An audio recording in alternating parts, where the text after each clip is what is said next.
नमस्कार बच्चों, आज हम पढ़ेंगे religious movements in 15th to 16th century. ठीक है, तो इसमें पहला आता है भक्ति मूवमेंट। तो पहला पॉइंट दे रखा है इसमें, द भक्ति movement was based on the doctrine that the relationship between God and man is through love and worship rather than through performing any ritual और रिलीजियस सेरेमनीज।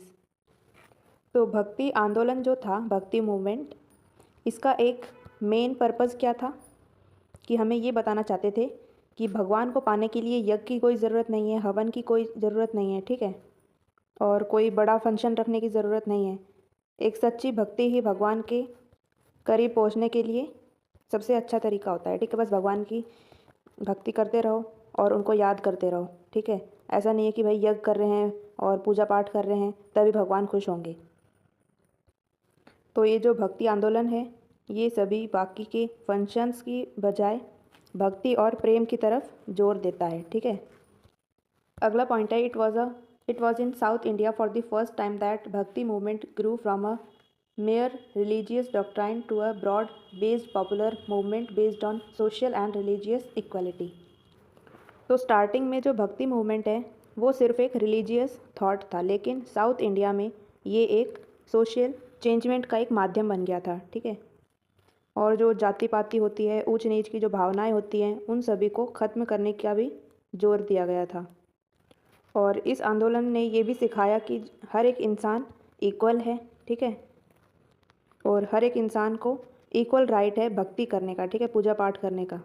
ऐसा नहीं है कि भाई जो अपर कास्ट के लोग हैं वो ज़्यादा भक्ति कर सकते हैं भगवान की, और जो लोअर कास्ट के लोग हैं उनको भक्ति करने का मौका नहीं दिया जाए। ठीक है, ऐसा कोई भी डिस्क्रिमिनेशन नहीं था। इन सभी चीज़ों को हटा दिया गया था कि भाई ऐसा कोई भेदभाव नहीं होगा। ठीक है, वैसे तो कोई ऊंची जाति नहीं होती है, कोई नीची जाति भी नहीं होती है। ठीक है, सब इक्वल होते हैं। ये तो हमारे जो कर्म है वो डिसाइड करते हैं कि हम ऊंची जाति में हैं या फिर नीच जाति में।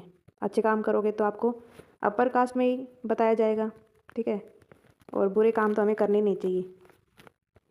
तो भक्ति मूवमेंट का एक मेन मोटो क्या था कि सभी लोगों को इक्वल रखा जाए और भक्ति में कोई भी डिस्क्रिमिनेशन ना हो। ठीक है, सभी लोग भक्ति एक इक्वल लेवल में कर सकते हैं।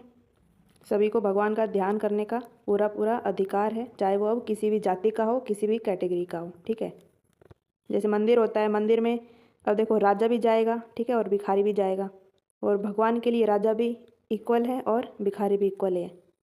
कोई डिस्क्रिमिनेशन नहीं कि भाई राजा आया है तो राजा के लिए कोई स्पेशल ट्रीटमेंट करा जा रहा है, और अगर भिखारी आया तो उसके लिए थोड़ा सा ऐसे ही बस छोटा मोटा कुछ भी अरेंजमेंट कर दिया। तो ऐसा नहीं होता है। भगवान के दरबार में तो सब लोग इक्वल होते हैं ना। जैसे भंडारा होता है भगवान के मंदिर में, तो वहाँ पर अगर कोई अमीर जा रहा है तो उसको भी सब्जी पूरी हलवा ही मिलेगा, अगर कोई गरीब जा रहा है तो उसको भी सब्जी पूरी हलवा ही मिलेगा। ऐसा नहीं है कि अमीर आया तो उसके लिए पनीर की सब्ज़ी बनाई जा रही है। ठीक है, तो भगवान के दरबार में कोई भी छोटा बड़ा नहीं है, सब इक्वल है।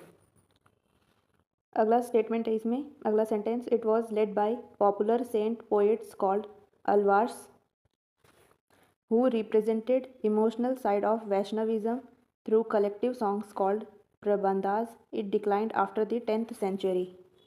तो इसको समझने से पहले इसको मैं स्क्रीन को क्लियर कर देती हूँ। ठीक है, थोड़ा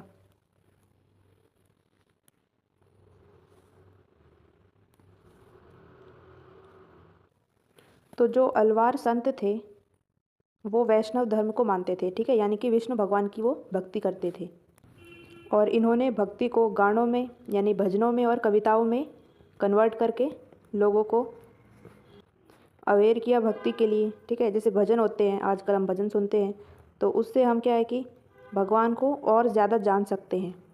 भजन सुनते ही हमारे अंदर एक पॉजिटिव एनर्जी आ जाती है। ठीक है, और पॉजिटिव एनर्जी क्यों आती है? क्योंकि हम उस टाइम भजन सुनते टाइम पे भगवान को बिल्कुल फील करते हैं।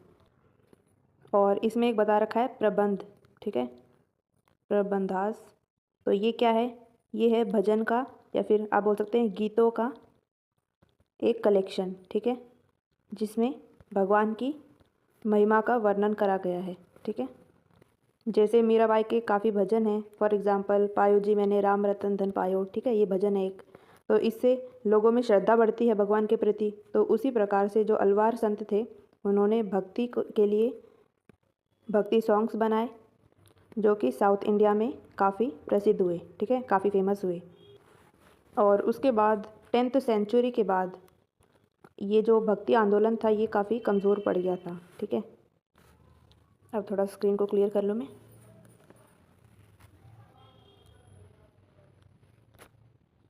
सो अगला पॉइंट है, but it was revived as philosophical and ideological movement by acharyas who represented intellectual side of Vaishnavism in 11th century.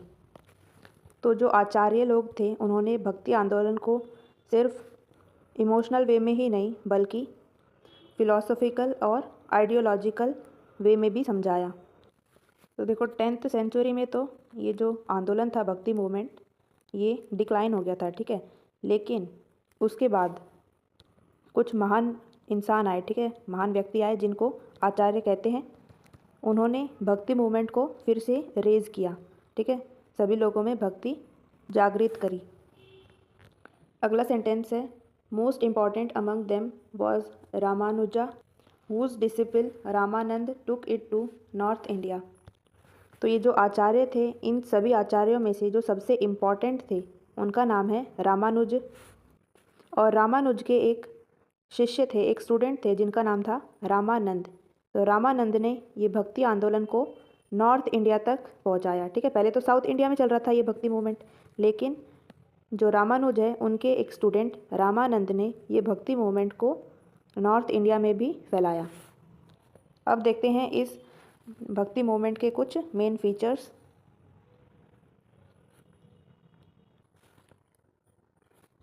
तो इसमें पहला फीचर देखिए, पहला फीचर आता है डिस्कार्डेड रिचुअल्स एंड सेक्रीफाइसेस, यानी कि जो रिचुअल्स हैं उनको हटाया गया और जो बलिदान देते थे ना, जैसे कि नॉर्मली ऐसे कह देते थे पहले के टाइम पे कि भाई आज इसकी बलि चढ़ाओ तब जाके माता काली प्रसन्न होगी, ठीक है, प्रसन्न होगी। फिर कह देते भाई बकरा चढ़ाओ, फिर कह देते भैंस का जो बच्चा है उसकी गर्दन काट के माता को चढ़ाओ। तो ये सब जो भी बलिदान होता था, ठीक है, बलि चढ़ाई जाती थी, इन सभी को रोका गया कि भाई ऐसे नहीं होता है पूजा, ठीक है। ऐसे पूजा होती तो बस माता प्रसन्न ही होती रहती। ओके, मैं फिर से एक बार करेक्ट कर देती हूँ अपने वर्ड को, प्रसन्न है, ठीक है। तो ये सब फालतू के जो भी रिचुअल्स हैं, सेक्रीफाइसेस हैं, इन सब को हटाया गया। अगला जो पॉइंट है वो आता है emphasise purity of heart and mind, humanism and devotion. और इस भक्ति मूवमेंट का जो मेन मोटो था ये था कि जो सच्ची भक्ति होती है ना वो मन से करी जाती है, पवित्र मन से करी जाती है। ऐसा नहीं है कि भाई मन में तो चल रहा है कि भाई पड़ोसी जो हैं वो मर जाए और उनका जो धन है संपत्ति है वो सभी ख़त्म हो जाए, ऐसा मतलब बेकार बेकार सोच के सब लोगों के बारे में उसके बाद भगवान की पूजा कर रहे हैं, तो वो पूजा लगेगी थोड़ी ना, वो सब बेकार हो जाता है, ठीक है। वो सात्विक पूजा नहीं होती है। केवल भारी पूजा से कुछ नहीं होगा जब तक हमारा जो मन है वो बिल्कुल शांत रहे, ईमानदार रहे, ठीक है, और उसके अंदर दया हो, दया भावना हो। थर्ड फीचर आता है इसमें मोनोथेस्टिक इन नेचर, यानी कि भगवान एक ही है, ठीक है, चाहे अब उसको किसी भी अलग अलग नाम से पूज लो आप लोग, जैसे कि अल्लाह है, ठीक है, राम है और जीसस हैं। अब ये सब तो अलग अलग नाम है लेकिन भगवान तो एक ही है ना। अगला पॉइंट आता है गॉड हैज़ आइदर फॉर्म सगुना और B formless, that is Nirguna. तो भक्ति आंदोलन के कुछ संत भगवान को मूर्ति के रूप में मानते थे, जैसे कि मीरा और तुलसीदास, ठीक है, और कुछ संत ऐसे थे जो कि भगवान को निराकार मानते थे, जैसे फॉर एग्जांपल कबीर और गुरु नानक। जैसे कि कुछ लोग कृष्ण भगवान की मूर्ति के सामने भजन गाकर भक्ति करते हैं, जबकि कुछ लोग क्या करते हैं सिर्फ अपने मन में भगवान को याद करते हैं और उसी से भक्ति करते हैं। तो ये दोनों तरीके ही सही हैं। अल्टीमेट क्या होना चाहिए हमारा गोल कि भाई हम भगवान की पूजा करें, ठीक है। नेक्स्ट आता है knowledge was a constituent part. तो सच्ची भक्ति के लिए ज्ञान भी काफ़ी ज़रूरी होता है। ये जो अंधविश्वास होता है ना, तो इन सब के चक्कर में जो भक्त लोग होते हैं ये सब एक गलत मार्ग की तरफ चले जाते हैं, ठीक है। तो अंधविश्वास में हमें नहीं जाना है। जो सही नॉलेज है, जिसके पास कोई गुरु है उसके पास अगर सही नॉलेज है तो उसी की ही बातें हमें माननी चाहिए। और अगर कोई अच्छा गुरु होगा जिसके पास नॉलेज है, यानी कि उसने सभी ग्रंथों में से नॉलेज गैदर करिए, तभी तो वो हमें बता रहा है कि क्या सही है और क्या गलत है। अगर हम अंधविश्वासों की तरफ से जाएंगे तो फिर ये सही नहीं है ना। तो ये फालतू के जो अंधविश्वास होते हैं इन सभी से दूर रहिए, और जो जेन्युइन बाबा रहते हैं, जो हमें सही में अच्छी नॉलेज देते हैं, अच्छा ज्ञान देते हैं, उन्हीं का हमें अनुसरण करना चाहिए। ठीक है। सो अगला पॉइंट आता है, एन एगैलिटेरियन मूवमेंट डिनाउंस्ड कास्टिज्म। तो इस आंदोलन का जो सबसे बड़ा योगदान है वो ये था कि जाति पाति की जो डिस्क्रिमिनेशन होती है उन सभी को ख़त्म करना, और भगवान के लिए सभी इंसान इक्वल होते हैं, समान होते हैं। ठीक है। अगला पॉइंट आता है, best form of worship is singing bhajans and realising of God by personal effort, no need of priestly class. यानी कि भगवान से मिलने के लिए हमें किसी पुजारी की कोई ज़रूरत नहीं है। ठीक है, कि भाई पुजारी आ रहा है और वो यज्ञ कर रहा है तभी जाके हमारा जो भगवान है वही हमें अच्छा फल देंगे। ठीक है, तभी जाके अच्छा फल देंगे, तो ऐसा नहीं है। ठीक है, अगर हमें भगवान से कनेक्शन बैठाना है तो उसके लिए पुजारी की कोई ज़रूरत नहीं है। ठीक है, हम अपने सच्चे मन से भगवान को याद करके भी खुश कर सकते हैं, प्रसन्न कर सकते हैं। ठीक है, क्योंकि हर व्यक्ति अपनी भक्ति के ज़रिए भगवान तक पहुंच सकता है। जैसे कि कबीरदास जी ने कहा है, मोको कहाँ ढूंढे रे बंदे, मैं तो तेरे पास में। यानी कि भगवान को हम मंदिर और मस्जिद में ढूंढने अगर जाएंगे तो वहाँ हमें नहीं मिलेगा। ठीक है, हमें कोई ज़रूरत नहीं है कि हम भगवान को मंदिर में जाके ढूंढें, मस्जिद में जाकर ढूंढें, ठीक है, गुरुद्वारा में जाके ढूंढें। तो इन सब की कोई ज़रूरत नहीं है, क्योंकि भगवान जो है वो हमारे दिल में ही प्रेजेंट होते हैं पहले से ही। अगर हम अपने अंदर झाँकेंगे तो हमारे अंदर ही भगवान है। ठीक है। अगला फीचर आता है इसमें 8th वाला, सेंट्स प्रेज्ड इन लोकल लैंग्वेजेस। मान लो अगर कोई सत्संग चल रहा है, ठीक है, और सत्संग में हिंदी लैंग्वेज यूज़ करने की बजाय जैसे संस्कृत यूज़ कर ली, ठीक है, और हिंदी के भी अगर कोई भारी भारी भरकम वर्ड्स अगर किसी ने यूज़ कर लिए संत ने, तो वो जो लोकल लोग हैं, आम लोग हैं, वो लोग नहीं समझ पाएंगे ना इन सब चीज़ों का मतलब। तो इसीलिए संतों ने क्या किया, अगर गुजरात में कोई सत्संग चल रहा है तो वहाँ पर गुजराती लैंग्वेज का यूज़ कर लिया। ठीक है, हरियाणा में कोई चल रहा है तो हरियाणवी लैंग्वेज का यूज़ कर लिया। तो इससे क्या होगा, अगर लोकल लैंग्वेज यूज़ करेंगे संत, तो इससे ये होगा कि जो आम लोग हैं, लोकल लोग हैं, वो लोग भाषा को आराम से समझ सकते हैं। ठीक है, जैसे कोई संत जाके साउथ इंडिया में जाके सत्संग करने लग जाए, ठीक है, तो वहाँ के लोगों को हिंदी इतनी अच्छी आती नहीं है, उनको अगर समझ में नहीं आएगी हिंदी तो सत्संग का तो कोई मतलब ही नहीं रहा। अगर वहाँ पर कोई तमिल लैंग्वेज जानता है, वो संत जाके अगर सत्संग करे तो वहाँ के लोग आराम से सबको समझ पाएंगे। ठीक है, तो आइए पहले स्क्रीन को थोड़ा क्लियर कर लेते हैं। तो ये 8 जो आपने फीचर्स देखे हैं, ये किसके फीचर्स हैं, भक्ति मूवमेंट के हैं। ठीक है, अब देखो ये छोटा सा टेबल गिवन है ना साइड में, इसको पढ़ लेते हैं अब। तो एक साइड बता रखे हैं फिलॉसफी और दूसरे साइड है फाउंडर। ठीक है, तो पहला बता रखा है इसमें विशिष्टा द्वैत, और इनके फाउंडर का नाम है रामानुज आचार्य। और इसमें रामानुज आचार्य ने ये बताया कि आत्मा और परमात्मा अलग नहीं है। ठीक है, लेकिन जो आत्मा है उसका एग्जिस्टेंस परमात्मा पर डिपेंड करता है, और हर व्यक्ति भक्ति के थ्रू भगवान तक पहुंच सकता है। ठीक है, ये वैसे ही है जैसे कि नदी का पानी अलग अलग होता है, ठीक है, लेकिन लास्ट में जाके वो समुद्र में मिल जाता है। तो उसी प्रकार से जो हमारी आत्मा है वो अलग लग सकती है हमको, लेकिन अल्टीमेटली हमें ईश्वर से ही जोड़ती है।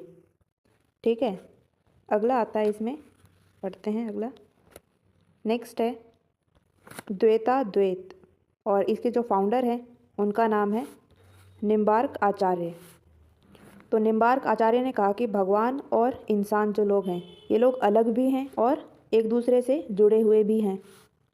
और इन्होंने ये भी कहा कि जो मनुष्य है, इंसान है, वो भगवान के बिना कुछ नहीं है, लेकिन फिर भी उसमें एक खुद का एग्जिस्टेंस भी है। तो इसको आप एक एग्जांपल समझ सकते हैं, जैसे छोटा बच्चा है, ठीक है, उसको अगर हम देखें तो हम क्या बोलेंगे कि ये बच्चा अपने माँ बाप के बिना कुछ नहीं है। ठीक है, ये बात तो भाई सच भी है, हम माँ बाप के बिना तो कुछ है ही नहीं। ठीक है, माँ बाप ही हमारा भगवान होता है,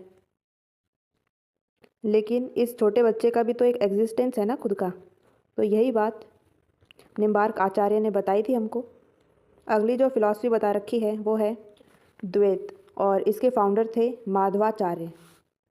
इन्होंने कहा कि भगवान और जो इंसान है वो पूरी तरह से ही अलग है। ठीक है, और इन्होंने ये भी कहा कि जो मनुष्य है वो कभी भी भगवान के समान नहीं बन सकता और ना ही कभी हो सकता है, वो हमेशा एक सेवक के रूप में ही रहेगा। जैसे कि राजा और प्रजा जो होती है वो अलग अलग होती है, प्रजा कभी भी राजा के इक्वल नहीं हो सकती, लेकिन जो राजा है, राजा की कृपा से जो प्रजा है वो सुखी रह सकती है, ठीक है। वैसे ही इन्होंने इंसान के बारे में बताया कि जो इंसान है वो भगवान नहीं बन सकता कभी भी, लेकिन भगवान की कृपा से इंसान खुश ज़रूर हो सकता है। अगला आता है इसमें शुद्ध द्वैत, और इसके जो फाउंडर हैं उनका नाम है विष्णु स्वामी। और इन्होंने कहा, विष्णु स्वामी ने कहा कि जो संसार है और आत्मा है दोनों भगवान का ही एक रूप है, हर चीज़ में भगवान का ही अंश होता है, ठीक है।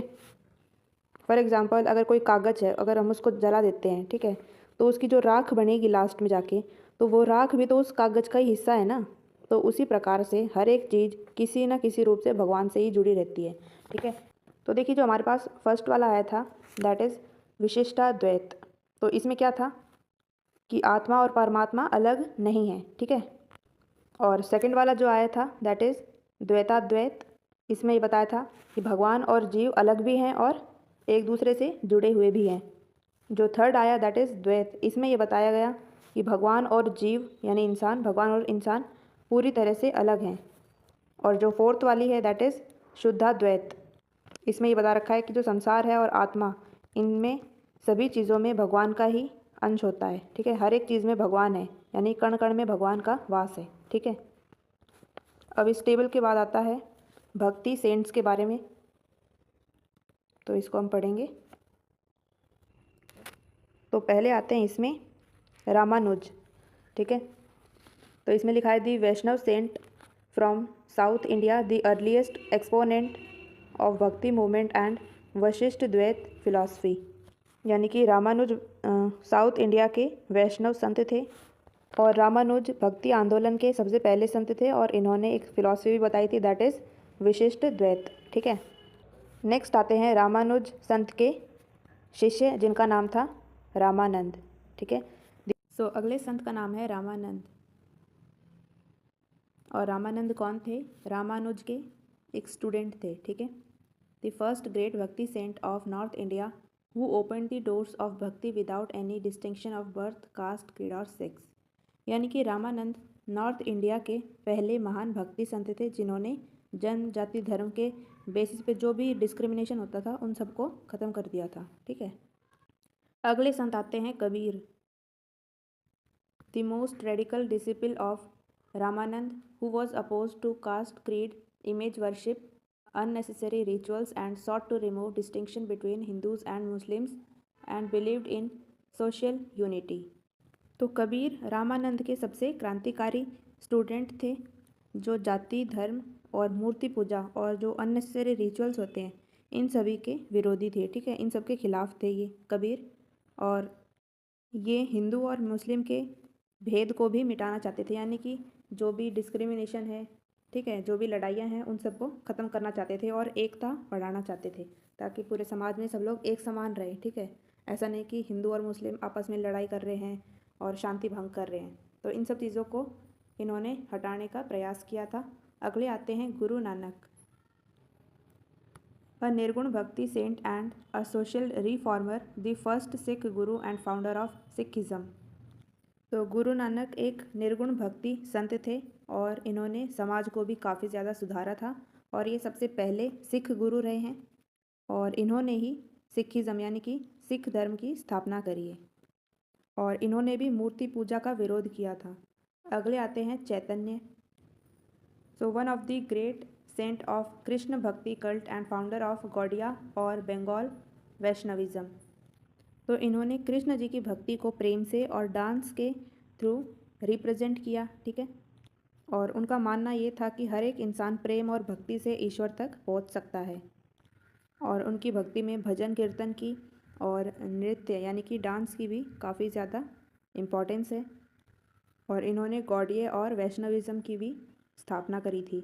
अगले संत आते हैं विद्यापति और इसमें लिखा है Maithili saint poet who wrote thousands of love ballads on Radha Krishna। तो विद्यापति एक मैथिली संत थे जिन्होंने हजारों की संख्या में प्रेम कविताएं लिखी थी, ठीक है। और ये सब कविताएं किस पे थी? राधा कृष्ण के प्रेम पर थी, ठीक है। तो अगले आते हैं Purandar Das, the foremost and the most prolific Vaishnava saint composer in Karnataka, believed to have laid the foundations of the modern phase of Carnatic music. तो पुरंदर दास को वैष्णव धर्म के काफ़ी फेमस और स्किल्ड संत संगीतकार कहा जाता है। और ये भी माना जाता है कि जो कर्नाटक म्यूज़िक है उसका मॉडर्न फेज जो है वो भी पुरंदर दास ने ही स्थापित किया था, ठीक है। अगली आती है Mirabai the Rathore, princess of Merta and daughter in law of Rana Sanga of Mewar, the most well known women bhakti saint of the Krishna cult of Vaishnavism. तो मीराबाई मेड़ता की राठौर प्रिंसेस थी यानी राजकुमारी थी, और मेवाड़ की राणा सांगा की पुत्र वधू थी, ठीक है, डॉटर इन लॉ थी। और इन्होंने भी कृष्ण भगवान की भक्ति करी थी, काफ़ी लीन रहती थी कृष्ण भगवान की भक्ति में। नेक्स्ट आता है Vallabhacharya, a great saint of Krishna bhakti cult of Vaishnavism who propounded the philosophy of Pushti Marg. तो वल्लभाचार्य भी कृष्ण भगवान की भक्ति करते थे और इन्होंने एक फिलॉसफी भी बताई थी, दैट इज़ पुष्टि मार्ग, ठीक है। इसके बाद आते हैं Surdas.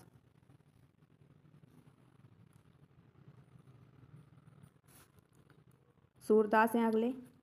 A blind poet of Agra, he sang the glory of Krishna in his सूर सागर। तो सूरदास आगरा के एक ब्लाइंड कवि थे, ठीक है, नेत्रहीन कवि थे। और इन्होंने अपने ग्रंथ में, जिनका नाम है सूर सागर, उसमें कृष्ण भगवान की महिमा गाई है। नेक्स्ट आते हैं Tulsidas, the greatest saint poet of Ram bhakti cult of Vaishnavism, the celebrated author of Ramcharitmanas, Kavitavali and Gitavali. तो तुलसीदास एक राम भक्त थे, ठीक है, और तुलसीदास ही रामचरितमानस, कवितावली और गीतावली के रचयिता हैं, ठीक है। अगले आते हैं Shankar Dev, the founder of Vaishnava devotional movement in Assam. तो शंकर देव ने आसाम में वैष्णव भक्ति परंपरा की शुरुआत करी थी और इन्होंने एक भक्ति स्थल भी स्थापित करवाया जिसका नाम है नाम घर, ठीक है, वो आज भी फेमस है आसाम में। नेक्स्ट आते हैं दादू Dayal, a nirguna bhakti saint belonging to the tanners caste who was born in Gujarat but spent his whole life in Rajasthan, founder of the दादू पंथ। तो दादू दयाल एक निर्गुण भक्ति संत थे जिन्होंने गुजरात में जन्म लिया लेकिन अपना पूरा जीवन कहाँ पर बिताया था? राजस्थान में, ठीक है। और दादू पंथ के जो फाउंडर हैं वो कौन है? दादू दयाल हैं।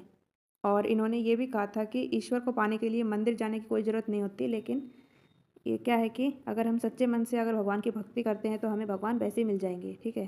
कहीं यहाँ पर कभी मंदिर में भटक रहे हैं, कभी कहीं भटक रहे हैं, ठीक है, इन सब चीज़ों की ज़रूरत नहीं होती है।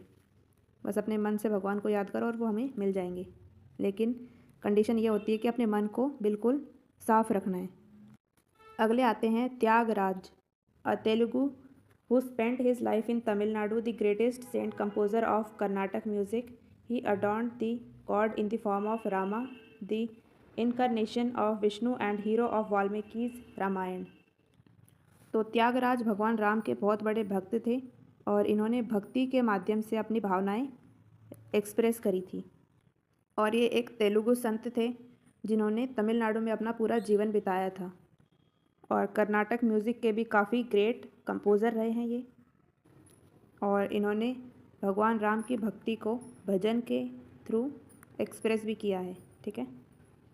तो ये सब हो गए हैं यहाँ पर कंप्लीट। जो नेक्स्ट बता रखा है भक्ति सेंट्स ऑफ महाराष्ट्र धर्म, तो अब पढ़ेंगे हम महाराष्ट्र के भक्ति संतों का योगदान, ठीक है।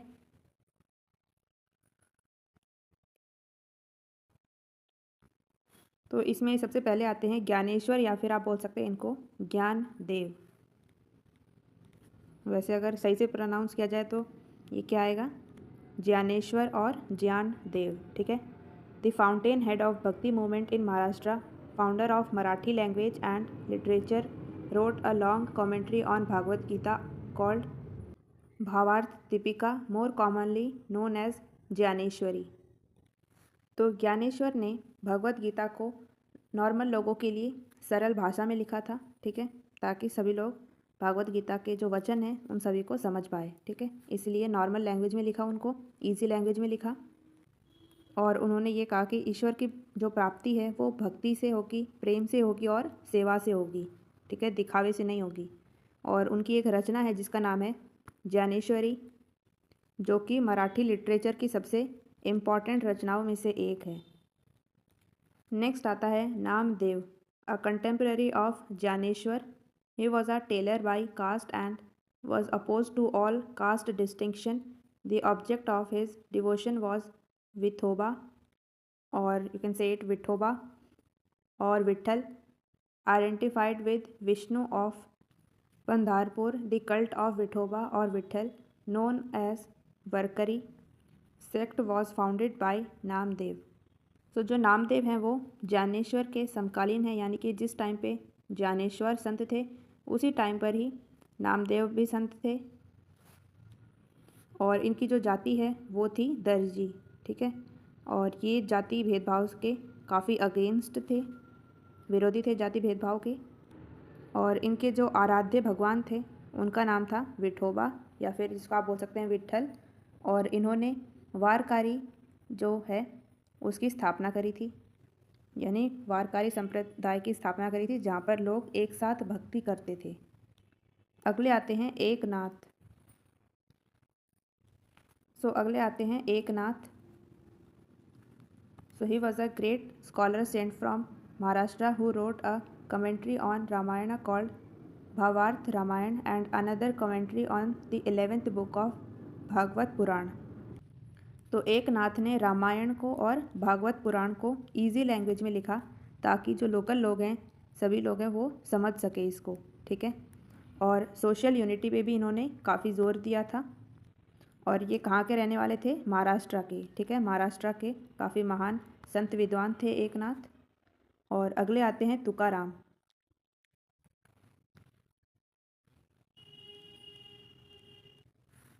The greatest Bhakti poet from Maharashtra wrote devotional poems known as Abhang, which are the glory of devotional poetry. तो तुकाराम महाराष्ट्र के काफ़ी महान कवि थे, भक्ति कवि थे। और इन्होंने काफ़ी डिवोशनल पोएम्स लिखे हैं जिनको अभंग कहा जाता है, ठीक है। और इसी के ज़रिए ये अपनी भक्ति को एक्सप्रेस करते थे। नेक्स्ट आते हैं रामदास। इनके बारे में लिखा है the last great saint poet from Maharashtra.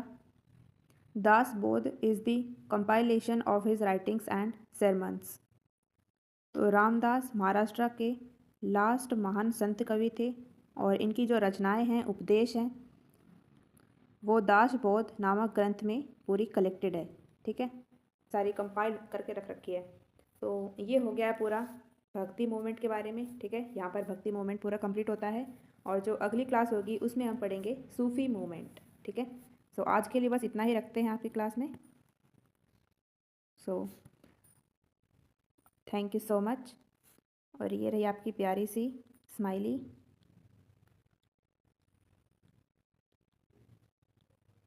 ठीक है। तो स्माइली की तरह मुस्कुराते रहिए और अपना रिवाइज करते रहिए, ठीक है। धन्यवाद।